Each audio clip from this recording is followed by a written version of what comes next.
Hi guys, you are watching the top 5 video, and today we will look into the dark depths of space, trying to understand what mysteries are hidden there, and also try to imagine what will happen to Earth if we will meet with one of the space threat. Enjoy watching.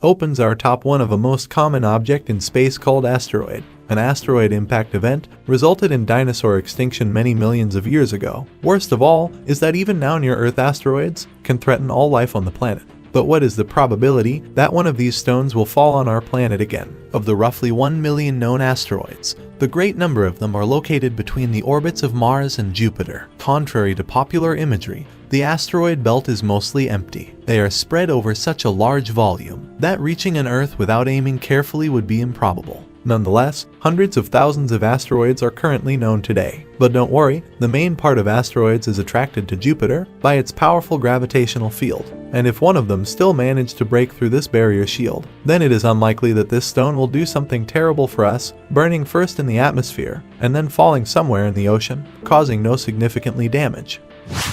In fourth place, we have the star that gave us life, our native sun, the most important source of energy for life on Earth. This ball of hot plasma, heated to incandescence by nuclear fusion reactions in its core, radiate the energy mainly as visible light and ultraviolet. You'd think that we are lucky, it radiates heat, and we get it in the right amount, but we've got one problem. Every second, the sun's core fuses about 600 million tons of hydrogen into helium, and in the process converts 4 million tons of matter into energy. When hydrogen fusion in its core has diminished to the point at which the sun is no longer in hydrostatic equilibrium, its core will undergo a marked increase in density and temperature while its outer layers expand, eventually transforming the sun into a red giant. It is calculated that the sun will become sufficiently large to engulf the current orbits of Mercury and Venus, and render Earth uninhabitable, but not for about 5 billion years. After this, it will shed its outer layers and become a dense type of cooling star known as a white dwarf, and no longer produce energy by fusion, but still glow and give off heat from its previous fusion.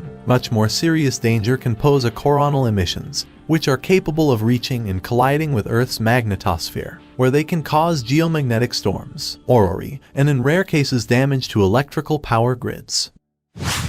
Next place is occupied by such a rare phenomenon, like the collision of planets. Yes, do not be surprised, and this happens too. At least that's a scientific hypothesis about what happened to Earth when it was formed about 4.5 billion years ago, when the wandering planet Theia crashed into our Earth. As a result of the collision, the particles collected by gravity formed the moon, which stabilized the Earth and affected the tides. But what are the chances of that happening again to our planet? Right now, all the planets in the solar system have a stable orbit. And even if a planet like this were to appear near our solar system, then there were only 2 scenarios. First, it would begin orbiting the sun with all the others. And second, it could crash into one of the giant planets, but scientists think these scenarios are impossible.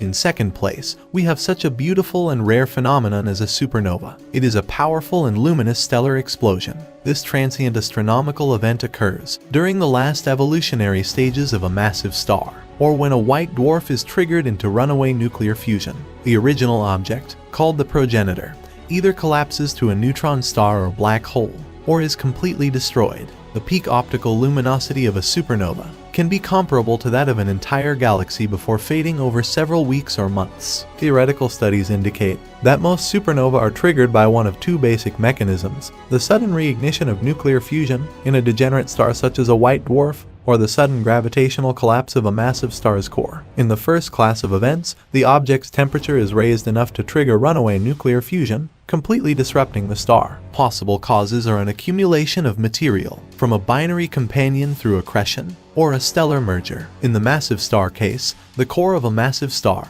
may undergo sudden collapse due to reduced energy from fusion, rendering the star incapable of counteracting its own gravity, usually occurring after the fusion of iron in a star's core, releasing gravitational potential energy as a supernova. It can expel several solar masses of material at speeds up to several % of the speed of light. This drives an expanding shock wave into the surrounding interstellar medium, sweeping up an expanding shell of gas and dust observed as a supernova remnant. This is a major source of elements in the interstellar medium from oxygen to rubidium. The expanding shock waves of supernova can trigger the formation of new stars. This phenomenon remnants might be a major source of cosmic rays. It might produce gravitational waves, though thus far, gravitational waves have been detected only from the mergers of black holes and neutron stars. Fortunately, these massive stars are very far away from us to cause some serious damage.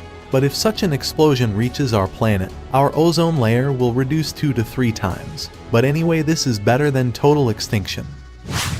And the leader of today's top is a black hole, the most powerful thing in the universe. This object is a region of spacetime, where gravity is so strong that nothing, no particles or even light, can escape from it. The theory of general relativity predicts that a sufficiently compact mass can deform spacetime to form a black hole. The boundary of no escape is called the event horizon. In many ways, a black hole acts like an ideal black body, as it reflects no light. If you want to get a little piece of a black hole, then squeeze our entire planet down to the size of a little ball. After this, you'll have a black hole. Black holes of stellar mass form when massive stars collapse at the end of their life cycle. After a black hole has formed, it can grow by absorbing mass from its surroundings. Supermassive black holes of millions of solar masses may form by absorbing other stars and merging with other black holes. There is consensus that supermassive black holes exist in the centers of most galaxies. Any matter that falls onto a black hole can form an external accretion disk heated by friction, forming quasars, some of the brightest objects in the universe. Stars passing too close to a supermassive black hole can be shredded into streamers that shine very brightly before being swallowed. By the way, astronomers have identified at the core of the Milky Way galaxy contains a supermassive black hole of about 4.3 million solar masses. That's all for today. I hope you enjoyed this video. Leave your comments, subscribe, and see you later. Goodbye.